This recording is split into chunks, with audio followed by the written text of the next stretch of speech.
मैं हर जगह वोट मांगने नहीं जा रहा हूँ राजस्थान के अंदर, मैं जा रहा हूँ इसका मतलब मेरी ईमानदारी से काम कर रहा हूँ, अपील भी करूंगा।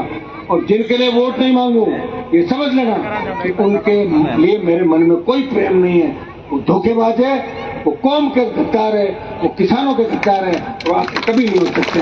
मैं छोटे भाई डूंगरी के अंदर इस ऐतिहासिक सभा में आज बहुत बड़ा शादियों का सभा है और फिर भी आप लोग लगातार जालोर लोकसभा के अंदर प्रतिदिन मीटिंग कार्यक्रम हो रहे हैं। कल एक दिन पहले ही आपने प्रोग्राम किया था और फिर आप सब लोग हम सबको आशीर्वाद देने पधारे, छोटे भाई वैभव गहलोत को आशीर्वाद देने पधारे। आप सबका हृदय से आभार, अभिनंदन, बहुत बहुत धन्यवाद। हमारे सबके नेता, किसान नेता और विधानसभा में हर पल संघर्ष करने वाले, फिर राजस्थान सरकार में मंत्री रहे और सबसे बड़ी बात कि सांचौर को जिला बनाने वाले। किसी ने सोचा नहीं था सांचौर से जिला बन जाएगा। तुकाराम जी बिश्नोई, छोटे भाई नागौर और राजस्थान के अंदर नौजवानों किसानों की मजबूत कांग्रेस पार्टी के अंदर आवाज चेतन डूडी जी, मुख्यमंत्री जी के नजदीकी और हमेशा उठापटक करने वाले और हमारे भाई धर्मेंद्र जी राठौड़, विशेष श्रेय मेरा इनसे। और हमेशा हर आदमी की देखो आप पिछले 20-25 साल मदद करते हैं। हर एक राजस्थान का भौगोलिक पूरा नक्शा इनके पास, हर एक गांव जानते हैं कौन सा क्या है। बहुत बड़ा धर्मेंद्र जी का। और आज विशेष रूप से इनकी इच्छा भी थी कि हम यह कार्यक्रम जालोर के अंदर सब लोग मिलकर कार्यक्रम करें। छोटे भाई और विश्वविद्यालय के अंदर बहुत कम वोटों से पीछे रह गए हरिंदर जी, जिनका नजदीकी गांव है छोटे भाई हरिंदर। अच्छा यही गाँव है, ये गांव तो हमारा उनका मनोज जी का भी होगा नहीं? गाड़ी है क्या बगल वाले? बस हेलीपैड से थोड़ा आगे। ये नए नेता आगे की पंक्ति आपने बात होती नंबर को। हिंदू सिंह जी प्रधान चितरवाड़ा, मेरी बड़ी इच्छा थी चितरवाड़ा कार्यक्रम की, लेकिन एकदम से बांटने को पाई, थोड़ी तबीयत भी गड़बड़ हो गई थी। 20 दिन बड़ी लड़ाई लड़ रहा था वहां पे, आपने देखा होगा। लड़ते लड़ते थोड़ा थक गया था, आ नहीं पाए। मैंने को दोबारा आपके ऊपर से दर्ज करा के अपील करूंगा। गणपत सिंह जी, बाबूलाल जी सारण, हमारा आरपी के नेता यहाँ के, बेराराम जी जानी मंडल अध्यक्ष, बीरमाराम जी जानी, ताजाराम सिया गुड़ा मलानी, मेवाराम जी देवासी ब्लॉक अध्यक्ष, तालब खान जी सरपंच साहब सूत्री। आगे सम्मानित मंच उपस्थित मौजूद बुजुर्गों, नौजवान साथियों, बड़ी तादाद के अंदर आशीर्वाद देने पधारी मातृशक्ति, छोटे भाइयों। डूंगरी के अंदर मैं कोई नया नहीं, 2016 से लेके 2024 के बीच शायद 4-5 बार डूंगरी आने का कार्यक्रम रहा। नजदीक बाड़मेर क्षेत्र के अंदर, जिसको मेरी कर्मस्थली कह सकते हो। आज जो मैं संघर्ष इस प्रदेश के अंदर कर रहा हूँ, उसमें बाड़मेर जिले की बहुत बड़ी भूमिका है। बाड़मेर के नौजवान हमेशा मुझे ऊर्जा देते थे, कहते थे हनुमान जी लड़ो, थको मत, लड़ते रहो। और मैं लड़ता रहा। मैंने सत्ता को ठोकर मारी। जिस तरह छोटा बच्चा फुटबॉल के लात मारता है, उसी तरह पिछले 20 साल के अंदर 2003 से लेकर 23 तक सत्ता को ठुकराया। और जब देश के अंदर अन्नदाता में संकट आया, जब हरियाणा, उत्तर प्रदेश और दिल्ली के किसान नेताओं ने कहा कि हनुमान जी आप चौधरी चरण सिंह और चौधरी देवीलाल के जयकार लगाते हो सारे देश के लोग किसान, अब वक्त आ गया है कि हमारा कर्जा उतारो। ये आंदोलन पंजाब, हरियाणा, यूपी और दिल्ली के अंदर चल रहा था। राजस्थान में आंदोलन नहीं था। राजस्थान में 15-16 लोग एक हाईवे पे कोने में बैठे हुए थे। मैंने कहा मैं वो ऋण उतारूंगा तो ऋण आपका हमारे देश के पुरखों पे, किसानों पे है, जो कर्जा माफ करा है, किसान को हमको चलना सिखाया। और हनुमान बेनीवाल ने मोदी की सत्ता को ठोकर मारी और किसानों के लिए 70 दिन सड़क पर बैठा रहा और उस हाईवे को जाम किया। तो हाईवे गुजर आरक्षण आंदोलन के टाइम भी जाम नहीं हुआ था। वो 2 बार ब्लॉक हुआ, एक बार मैंने ब्लॉक किया, जब ब्लॉक मैंने कर दिया तो कई लोग जाके उसके बगल में बैठ गए थे, वो कहते हमने ब्लॉक किया।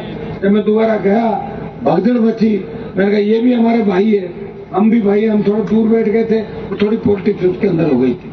ये चेतन जी वहाँ हजारों लोगों को लेके आए, कांग्रेस के कुछ नेता जो किसानों के प्रति सोच रखते हैं, सुखी भी मिलना है हमसे, क्योंकि मोदी के काले कानूनों का विरोध था। और भाइयों सत्ता अकालियों ने छोड़ी, अकाली तो सत्ता के अंदर इतने समय तक रहते, वो तो सत्ता में रहते रहते बोर हो गए थे, इसलिए छोड़ी। और मैंने इसलिए छोड़ी कि हमें कोई ये कह रहा है देखो राजस्थान वाले कुछ नहीं कर रहे हैं, ये दिल्ली आगे, यूपी हरियाणा इन्होंने किया। तो मैंने कहा कि राजस्थान ही बहुत बड़ी ताकत है आने वाले समय के अंदर, इसलिए आपका सम्मान बढ़ाने के लिए मैंने सत्ता छोड़ी। दूसरा, वो आंदोलन लंबा चला और आपने देखा होगा कि राष्ट्रपति का जब अभिभाषण हुआ बजट के बाद फरवरी 21 के अंदर, उस राष्ट्रपति के अभिभाषण पे अगर एक आदमी नारे लगा रहा था और रोक रहा था कि वापस करो कृषि बिल, वो हनुमान बेनीवाल था, उसे ट्वीट किया। उस मैंने वीडियो मेरा बनवाया क्योंकि लोकसभा में बन नहीं सकता, वीडियो बनाया, किसी एमपी को राजी किया।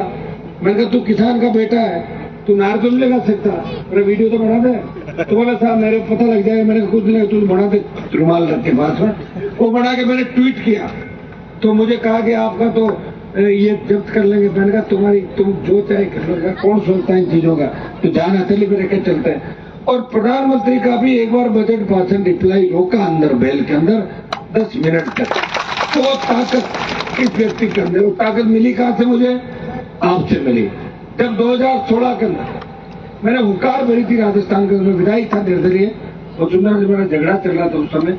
भाइयों 5 लाख लोग नागौर में इकट्ठा हुए, कर्ज माफी, किसान की कर्ज माफी, फ्री बिजली, टोल मुक्त राजस्थान और सशक्त लोकायुक्त, इनको लेके, रोजगार को लेके हमने हुंकार भरी। और नागौर की हुंकार रैली के बाद जब मैंने बाड़मेर में रैली करी तब 7 लाख से ज्यादा लोग डूंगरी से भी बसें भर के आए थे कि हमें हनुमान जी को मजबूत करना। के बाद मध्य प्रदेश के अंदर कर्ज माफी के आंदोलन को हवा मिली और किसानों ने सीने पे गोलियां खाई और किसान शहीद हुए मध्य प्रदेश के अंदर। तो बीजेपी की सरकार थी वहां पे, तो गोलियां चलाई किसानों को। कर्ज माफी का आंदोलन, फ्री बिजली, टोल मुक्त राजस्थान, इसको लेके सीकर बीकानेर में हमने रैलियां करी। उस वक्त की वसुंधरा सरकार थी, उसे 5 वर्ष बिजली माफ करी और स्टेट हाईवे टोल फ्री किए और 50,000 नौकरियों की घोषणा भी करवाई। लड़ाई आपके लड़ी, पार्टी का गठन किया। पहली बार किसी किसान के बेटे ने नई पार्टी बना के वो आपके बीच आया, उस पार्टी को जिंदा रखा। 18 से 19 में समझौता किया दिल्ली में, समझौता इधर भी हो रहा था, लेकिन कुछ लोग थे समझौता नहीं चाहते थे, नहीं हुआ।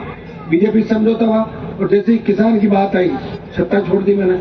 फिर बात आई, मोदी ने कहा कि किसानों ने मुझे नीचा दिखाया, मैं इनका पक्का इलाज करूंगा, तो सेना को ठेके में दे दिया कि किसान के बेटे अब क्या करेंगे, अब कौन सी रेजिमेंट के जयकारे लगेंगे। उस वक्त एक व्यक्ति मजबूती से आपकी लड़ाई लड़ रहा था, सड़कों पे ऑल पार्टी मीटिंग लोकसभा और जोधपुर में 2 लाख जवानों की रैली करके कहा कि आ रहे दिल्ली की तरफ मोदी जी, तैयार हो जाओ, फिर हम रोकेंगे रास्ते। डरे हुए मोदी ने कहा कि आधे बच्चों को रख लेंगे, आधे वापस भेजेंगे। पहले 75% भेजने की बात थी, 25 रखने की बात थी। आधी जीत आपकी कराई, पूरी जीत आपकी कराएंगे, विश्वास दिलाते हैं। इस बार अगर आपने जिता के भेजा तो निश्चित रूप से अग्निवीर योजना के खिलाफ बड़ी लड़ाई देश के अंदर हम सब जो मंच में बैठे हैं सब लोग मिलकर लड़ेंगे और किसान के बेटों को उनका हक और अधिकार दिलाएंगे। पूर्व की भांति सेना भर्ती रैलियां भी होगी, पहलवान बेटियों का मामला हो, चाहे दूसरे मामले, चाहे कर्ज माफी का मामला हो, एमएसपी खरीद का मामला हो, हमेशा किसान के लिए आपने लड़ते हुए देखा। इस प्रदेश के जितने भी लंबित मुद्दे थे, चाहे पंजाब, हरियाणा, राजस्थान को उसके हिस्से का पानी दे रहा है। हनुमानगढ़ से डेलीगेशन लेकर पंजाब के मुख्यमंत्री से मिलने गया, 3 दिन पानी चालू भी कराया। एक दुर्भाग्य से फिर वो अकाली और हड़ताल पे आ गए थे, बड़ा पानी रुक गया। सिद्धि क्षेत्र बढ़े, राजस्थान का प्रदेश को विशेष राज्य का दर्जा मिले और हमारे खनिज संसाधन अथाह संसाधन राजस्थान की धरती में है, लेकिन जियोलॉजिकल सर्वे सही नहीं हो रहे हैं। हमारे डेगाना में एक टंगस्टन की माइंस है, वो हमारे खिलाफ वाली जो पार्टी थी मृदा जो थे वहां पे राज कर रहे थे, उन्होंने उसको बंद करा दी थी माइंस को।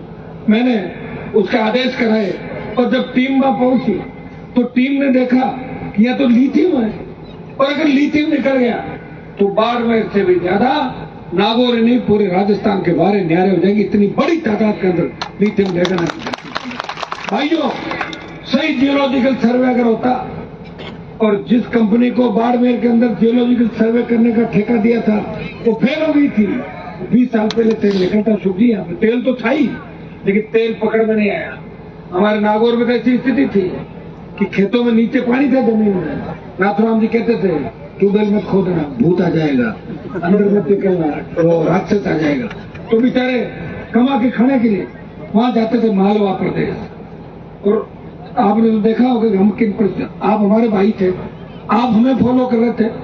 मुझे कुछ मेघवाल समाज के लोग कह रहे थे नागौर में कि साहब थे तो डूबिया माने ले डूबिया मैं किया कि नाथुराम साहब ये भाषण देते थे कि ट्रेन आएगी तो चोर आएगा, लड़कियां पड़ेगी तो चली जाएगी, ये होगा वो होगा। हम आपको फॉलो करते थे खाटा में पड़े मैं थार लाख ये सही बात है भाई, ये मजाक की बातें नहीं है। हिस्ट्री उठा के देख लो ना, मैं तो ऐसे ही थोड़ी कह रहा हूँ। शायद 2-3 लोग यहाँ घूम रहे होंगे, जयपुर से निकाला हो कुछ पागल, वो यहाँ प्रचार करने घूम रहे हैं भारतीय जनता पार्टी का।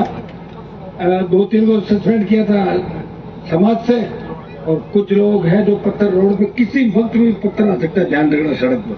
कुछ लोग ऐसे भी है जो 4-5 बार हारने के बाद मानसिक स्थिति खराब हो गई तो घूम रहे हैं, खुद का घर तो समझ नहीं रहा, कह रहे आज धनौर में कार्यक्रम है, बाढ़ में धनौर वाले खाली बैठेंगे तो और आगे और लिख दिया कि कॉमेडी किंग इतने बजे लालजी की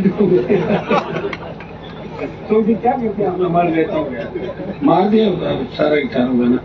तो भाई राजनेताओं से उनका नाम पड़ गया कॉमेडी किंग। एक हमारे समाज का ठेका लेके घूम रहा है जयपुर में लंबे सालों से, शराब का कारोबारी था, पहले साइकिल के ट्यूब में दारू बेचता था, दिमाग खराब हो गया, 2 पैसे हो गए तो बोले मैं बड़ा समाज का ठेकेदार हो गया। कौन किसको मानता भाई, समाज तो उनको मानता है, किसान उनको मानता है, तो सड़कों पर उनके लिए लड़ते हैं, जो त्याग और समर्पण करते हैं। दलालों को कोई नहीं मानता। देखा भगत सिंह नहीं लगते हैं, आजादी का आंदोलन में कुर्बानियां कई लोगों ने दी होगी, चुगली कईयों ने करी होगी, लेकिन भगत सिंह के जयकारे इसलिए लगते हैं उन्होंने छोटी उम्र के अंदर जिस तरह असेंबली में बम फेंका, जिस तरह उस अंग्रेज को जाके मारा, जलियांवाला बाग का जिसने अटैक किया था भाइयों, इसलिए उस व्यक्ति को क्रांतिवीर कहा जाता है। अपने घर के अंदर हर कोई शेर होता है।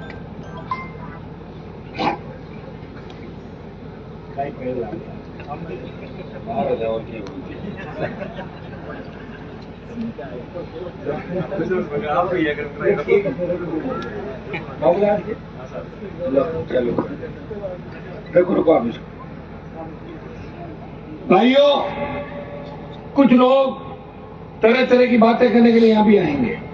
चुनाव का 1 दिन का समय बाकी है और उधर से आएंगे कि उधर यहाँ नहीं पता लगेगा उनका प्रभाव के साथ। लोग साहब एक बहुत बड़ा नेता आएगा उधर से, पता लगे उसके तो खुद के वार्ड में ही कई वीडियो देखे हुए आपने अभी फ्राई होते हुए। तो जिनका वहां प्रभाव नहीं वो यहाँ कैसे वोटों को करेंगे बताओ मुझे। और जो 50 साल राज में रहे उन्होंने कुछ नहीं किया, उनको जालोर में क्यों मानेंगे। आखिर तो सोशल मीडिया का जमाना है और ये जालोर डूंगरी ये तो सारा गुजरात से कनेक्शन है, तो यहाँ के लोग तो पूरे देश के अंदर है। और मैं धन्यवाद दूंगा यहाँ के प्रवासियों को, भाइयों को, जिन्होंने कोरोना काल के अंदर वहां पे सेवा करी, उसका पूरा देश गुणगान करता है। चाहे मद्रास चले जाओ, बेंगलोर चले जाओ, पुणे चले जाओ, मुंबई चले जाओ, एक ही बात वो कहते हैं कि कोविड के अंदर हमारे जो भी मारवाड़ी सेठ थे, प्रवासी हमारे सेठ थे, उन भाइयों ने बहुत जबरदस्त तरीके से सेवा करी। दुर्भाग्य से कोरोना 50 लाख जिंदगियां लेके हमारे बीच से चला गया। लेकिन गुनहगार कौन है उसका गुनहगार नरेंद्र मोदी है, उसका गुनहगार दिल्ली की सरकार है। अगर अंतर्राष्ट्रीय फ्लाइटों में रोक लग जाती, केरल में जब पहला कोरोना का मरीज पकड़ा था, तो मेरे हिसाब से इस तरह कोरोना भयावह रूप देश के अंदर नहीं लेता। कौन कहता है? यहाँ सरकार थी कांग्रेस पार्टी की, धर्मेंद्र जी रोज रोक लेते थे, कभी वेंटिलेटर रोक लिया, कभी ऑक्सीजन के हमारे टैंकर रोक लिए, कभी कुछ रोक लिया, और आरोप लगाते थे कि कांग्रेस का मैनेजमेंट अच्छा नहीं है, उसका मैनेजमेंट अच्छा नहीं। अरे मैनेजमेंट क्या करेगा? जो तुमने देश में कोविड ले आए, हवाई जहाज तुम्हारे अंडर में, अंतर्राष्ट्रीय एयरपोर्ट तुम्हारे, सीप तुम्हारे, सारा जल तुम्हारे। जब कोई एंट्री करेगा तो कहीं से करेगा, और जब एंट्री पॉइंट ही खुले हैं, 2 महीने लोकसभा चुनाव जीत करके ओम बिरला ने, मोदी जी ने कि रिकॉर्ड बना रहे हैं कि लोकसभा चलाई हमने कोविड के अंदर। एक रिकॉर्ड थोड़ी बना, बर्बाद कर दिया देश को। और लंपी के अंदर जिस तरह गौ माता ने दम तोड़ा, लंपी का टीका 2019 के अंदर तो उड़ीसा बंगाल में लंपी आई, उस समय टीका इजाद कर लेते, इस तरह गौ माता को दम नहीं तोड़ना पड़ा। कितनी गायें गई थी अपने, ऐसे गई नहीं गई बताओ मुझे। पूरी तरीके से गाँव में हाहाकार मच गया था, और लोग जेसीबी से खड्डे कर करके नहीं किया। तो भाइयों, ये सारी परिस्थितियां आपने देखी है। पेट्रोल डीजल 100 पार, जिसकी कीमत कम थी 2014 के अंदर अंतर्राष्ट्रीय बाजार में प्रति बैरल, वो कीमत कम हुई है, लेकिन पेट्रोल डीजल बढ़ा है। मैं लोकसभा में भाषण दे रहा था, एक मंत्री खड़ा हुआ, बोला अगर 7 स्टार होटल में खाना खाओगे तो बिल देना पड़ेगा, ढाबे में खाओगे तो ढाबे का बिल देना पड़ेगा। गाड़ियां चलाओ मत, साइकिल और मोटरसाइकिल से घूमो तो मोटरसाइकिल में तेल ही लगाना पड़ेगा। भाई ऐसे ऐसे जवाब इन लोगों के, इतना ज्यादा घमंड अभिमान इन लोगों का। और अभी आपने देखा होगा कि इलेक्टोरल बॉन्ड जो चंदा करने का सिस्टम था, छोटी पार्टियां, फिर उनको इकट्ठा किया, साफ कर दिया उनको। हमारे जैसे लोग बच गए, क्योंकि हमारे इलेक्टोरल बॉन्ड के बारे में तो भी जानता है, 100 रुपए नहीं ली किसी, इसलिए कोई तकलीफ मेरे नहीं पड़ी। लेकिन कांग्रेस पार्टी का अकाउंट इसलिए सीज कर देना कि कोई 7, 8, 10 लाख की पेनल्टी हुई, 14 लाख की पेनल्टी 5 गुना कर दो। लेकिन आप एक 2 मिनट बैठो, बहन जी बैठो, 2 मिनट बैठो। 14 लाख रुपए बोले साहब कम ज्यादा हो गए, इसलिए इनका अकाउंट सीज करके करोड़ रुपए का पकड़ा दिया। ये जो चाहे करते हैं। लेकिन इलेक्टोरल बॉन्ड के अंदर एक कंपनी से पैसा लिया जो गाय के मांस का निर्यात करती है, बाहर 250 करोड़ रुपए। कितने? 250 करोड़ गाय के मांस का निर्यात करने वाली कंपनी से लिया। कौन सा धर्म है इनका? कौन से कर्म है इनके? कैसे धर्म के ठेकेदार बन गए? कहाँ लिखा है ये? लड़ाई तो हमने लड़ी है, सब लोगों ने लड़ी, लड़ाई किसानों ने लड़ी, जवानों ने लड़ी। और देश की आजादी के अंदर जितना योगदान हिंदुओं का था, मुसलमानों का भी कम नहीं था। इस तरह किसी पर उंगली यूं नहीं उठा सकते। हर जाति के अंदर उससे तक बुरे व्यक्ति होते हैं, हर जाति में भले व्यक्ति होते हैं। हमारी जाति में भी आप देख लो, नेताओं में 2-3 सड़क पे पत्थर फेंक रहे हैं, हम अच्छा देख रहे हैं, सारी जाति खराब थोड़ी है, अच्छे भी तो है। कोई सड़क पे पत्थर में बुरा भी है। हर जाति समाज के अंदर अच्छे और बुरे लोग होते हैं। तो भाइयों, किसी एक व्यक्ति के खराब होने से अगर जाति को टारगेट करो, धर्म को टारगेट करो, ये लोकतांत्रिक देश है वर्ल्ड का सबसे बड़ा। और ये संविधान बाबा साहब भीमराव अंबेडकर ने बनाया था, के अंदर लिखा था कि वोट प्रत्येक व्यक्ति देगा।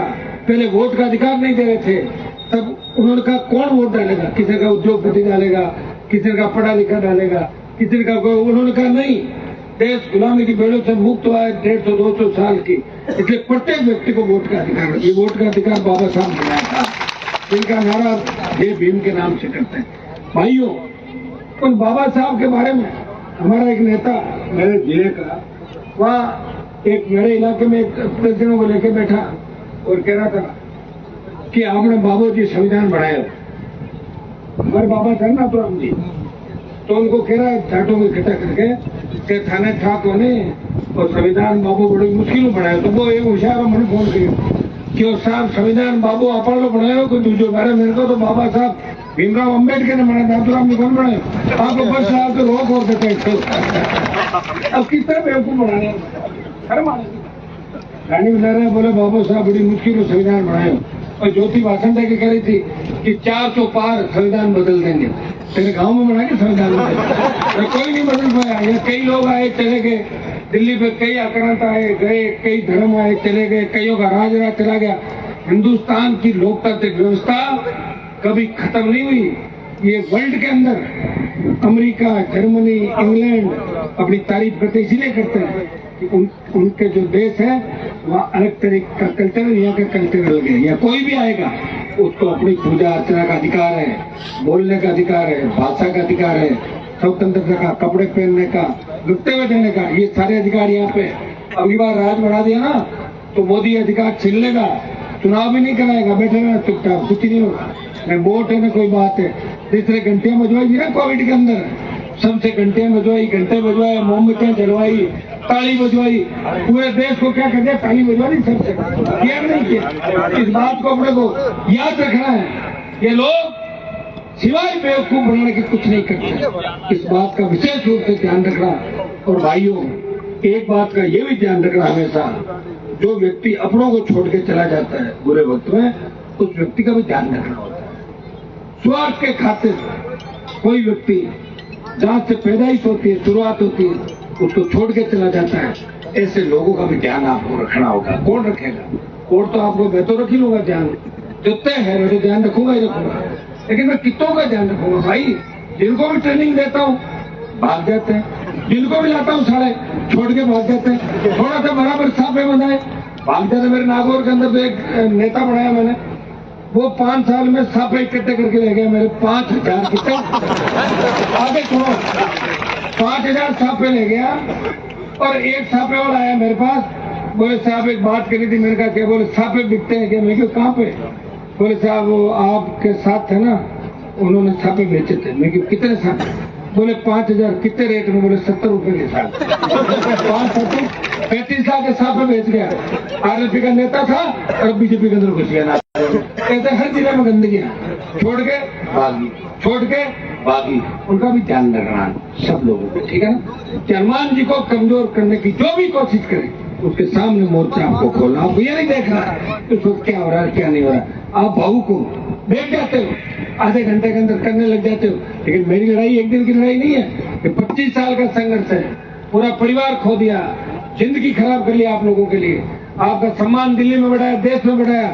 जिस सेंट्रल हॉल के अंदर लोग कहते थे कि राजस्थान वाले कुछ नहीं कर सकते, उसी सेंट्रल हॉल के अंदर कहते हैं ये हनुमान जी है, तो तीनों घुसपैठे घुसे थे, उनको कैसे ठोकर अंदर ध्यान रखना है आपको। इसलिए किसी के चक्रों के अंदर नहीं आना है। हवाएं चलती रहती है, कौन एमपी बनेगा, कौन एमएलए बनेगा, इससे कोई फर्क नहीं पड़ेगा। हनुमान बेनीवाल अगर ताकतवर रहेगा तो नए नेता पैदा कर देगा, और उसको अगर कमजोर कर दिया तुम्हारा कोई धनी नहीं, फिर तुम्हें ले जाके समाज के ठेकेदार जगह जगह बेचेंगे। भाइयों, अशोक जी का अभी जो गठबंधन कराने के अंदर सबसे बड़ी भूमिका मेरा अलायंस कांग्रेस पार्टी से कराने में, तो आपके पड़ोसी लोगों का विरोध था। वो चाहते थे कि नहीं हो। कई कांग्रेस के अंदर 1-2 लोग और थे, तो 18 के अंदर तो हाथा जोड़ी करके मेरे पास गए। अब छोटे मोटे नेता गलती से बन गए, उनकी चाहती कि अलायंस नहीं हो। इस व्यक्ति ने कहा अलायंस होना चाहिए, बीजेपी को रोकना है, और अलायंस हुआ। और ये अलायंस का ही परिणाम है कि आज 15 सीटों पे भारतीय जनता पार्टी करारी हार की ओर जा रही है। राजस्थान में अलायंस लाखों आरएलपी के नौजवान मोदी को उखाड़ फेंकने के लिए तैयार है। ये भाइयों, इतना ही मैं आह्वान आपको करूंगा। सुख जी ने जिला बनाया, सुख जी की किन्हीं कारणों से हार हो गई, उन बातों में नहीं जाना चाहता। हो जाता है, कई बार समय होता। मैं 3 के अंदर 2,500 वोट से हार गया था। उस समय धर्मेंद्र हेमा मालिनी ने मेरे खिलाफ रोड शो किया था 20 साल पहले। तो कई बच्चे तो पैदा भी नहीं होंगे। उन सब से लड़के आया हूं, देख लो। लड़ते लड़ते फिर समाज के ठेकेदार, गद्दार, हर वक्त में 1 साल आप पैदा किया, फिर सामने चला गया, आया, भागा, बिका, किया सारा। इन सब बातों को ध्यान में रखना। और एक ही चीज ध्यान में रखना, मैं हर जगह वोट मांगने नहीं जा रहा हूँ। राजस्थान के अंदर मैं जा रहा हूँ, इसका मतलब मेरी ईमानदारी से काम कर रहा हूँ। अपील भी करूंगा, और जिनके लिए वोट नहीं मांगू ये समझ लेना कि उनके लिए मेरे मन में कोई प्रेम नहीं है। वो धोखेबाज है, वो कौम के गद्दार है, वो किसानों के गद्दार है, वो आपके कभी नहीं हो सकते। मैं छोटे भाई लोगों के लिए अपील करने आपके लिए आया हूँ कि आप सब सुख जी को मजबूत करें। विधानसभा चुनाव के अंदर तो सुखराम जी हारे, जिला बनाने के बाद भी कोई लेट चली।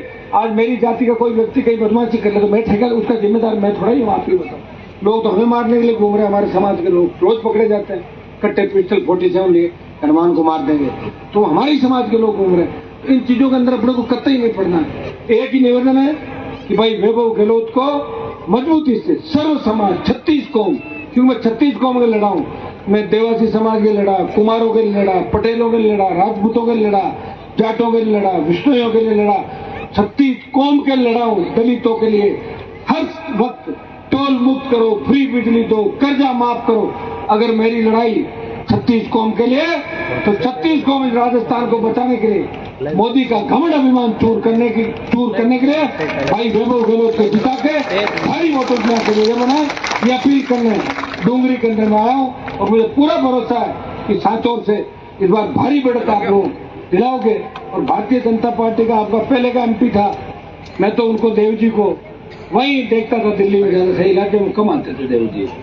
मैं कहता था इतना बड़ा शरीर है, आप कूद के मोदी के ऊपर बैठ जाओ ना, वैसे ही काम हो जाएंगे सारे। चलते हुए थे तो ही काम कर देगा, नहीं कर पाए काम, टिकट नहीं करती है। हाँ, एक चीज और, मैं मोदी अमित शाह के साथ था जब शुरू करने, तो जो बात करते वो कहते थे कि हमने 23 सरकार गिराई देश में, लेकिन राजस्थान की सरकार नहीं गिरा पाई।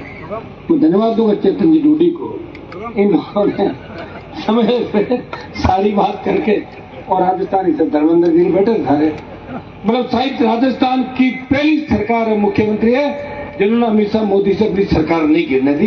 ये आपका आशीर्वाद। और सरकार गिराने वाले जितने भी थे उन सबको कोविड हो गया था एक साल। शुरू में कोविड किसको, मेरे को भी हो गया, क्योंकि उस वक्त मैं भी 3 MLA के साथ इनके खिलाफ था। टोटल था उसमें हंसने क्या था ही होता, पाड़े थे पाड़े। अब इनके पाड़े में खड़ा हूँ, जहाँ हूँ वहाँ ईमानदारी से हूँ, और जहाँ नहीं हूँ दुनिया की कोई ताकत मुझे वहाँ खड़ा नहीं कर सकती। मैं परवाह नहीं करता इतनी कल क्या हूँ, मैं परवाह आपकी करता हूँ। मेरे अला कमान आप लोग हो, आपका सम्मान बना रहे। हमारे यहाँ जो एक आंदोलन धरना चल रहा था गुड़ा एमा गुड़ा लोकसभा और विधानसभा, मैंने मामला उठाया था बाबूलाल जी, इस बार हम सब तय करेंगे बैठ के, नर्मदा का पानी यहाँ पे कैसा है, माई का पानी भीनमाल कैसा है, हमारा राजस्थान सिंचित कैसे हो, हमारा राजस्थान हरा भरा कैसे हो, हम मिलकर प्रयास करेंगे। निश्चित रूप से राजस्थान सरकार की 5 साल की जो योजनाएं थी वो गरीब के लिए, किसान के लिए, सड़कों का जाल राजस्थान के अंदर बिछा, दिल्ली ने पैसा रोक लिया, फिर भी किस हालात में मुख्यमंत्री ने बजट का जो एडजस्टमेंट करके और प्रत्येक गरीब व्यक्ति तक पहुंचाने का प्रयास किया। कि भारतीय जनता पार्टी के लोग ये नोटंकी का खेल नहीं होता, कार्टून।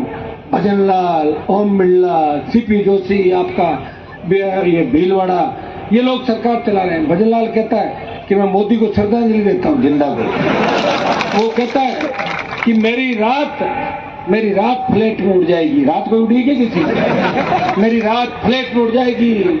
सत्तकाल 5 बार खाना खाता दिन में भजनलाल, कितनी बार? 5 बार। जो खुद रोटी खाता हूँ आपके लिए क्या काम कर रहा है, हम तो एक टाइम नहीं खाना खाते। धन्य है भजनलाल को कि खाना बनाते बनाते पार्टी कार्यालय में रसोइया का काम करते करते वो व्यक्ति, यह ब्राह्मण समाज के लोग मुझे कह रहे साहब आपने हमारी इंसल्ट कर दी। मैंने कहा क्या कर दी? क्या आपने भजनलाल जी को ये कह दिया?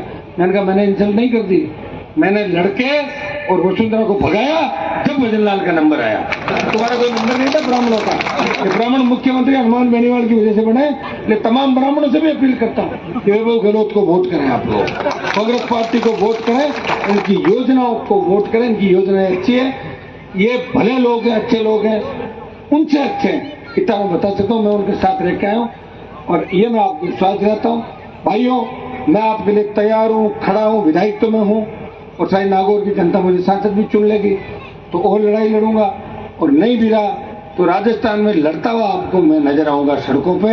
तय है 5 साल आपको लड़ूंगा, प्रयास करूंगा आपके बच्चों का भविष्य कैसे सुरक्षित हो, हमारे बेटे बेटियां आगे कैसे बढ़े, और हमारा सामाजिक समरसता भाईचारा कैसे बना रहे, ये अपील करना आपके बीच है। मुझे रूपनगढ़ और 2 कार्यक्रम और करने, हाथ जोड़ के आपको फिर अपील कि छोटे भाई वैभव को इस बार जिताना है, क्योंकि वैभव की जीत में किसान, सर्व समाज, तमाम लोगों की जीत है।